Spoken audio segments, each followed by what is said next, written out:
студен, нереален, като парче от звезда, паднала в греха. Една искра и реалността се пробуква, разтваря се като кожа под нож. Стаята се сгъва, стените се разтопяват, а времето се излива като черен дим. Синият кристал пулсира, сякаш диша. Има дърпа вътре, дълбоко отвъд всичко познато.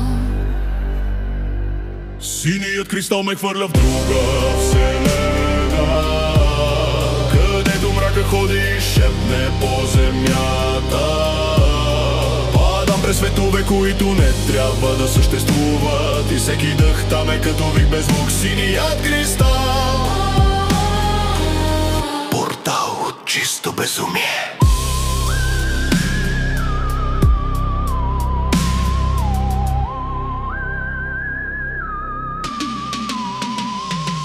Пробуждам се в място, което не помни светлина.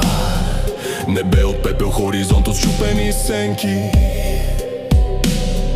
Създания без лица се движат като течна плът, въртят глави към мен, сякаш ме чакат. Стъпките ми оставят следи, които горят син пламък. Земята под мен се усмихва, буквално с хиляди зъби. Нищо не е истинско, всичко е живо, всичко гледа и всичко нашепва едно и също. Ти си тук заради кристала и той иска още. Синият кристал ме хвърля в друга вселена, където времето се разкъсва като стари завеси, където мислите се издигат от земята и ме следват, а собственото ми име се топи от паметта ми. Синия кристал, врата към изкривения мрак. Не бягай, тук си роден, Ти си създаден от синя светлина. вселената зад кристала те познава и те иска обратно.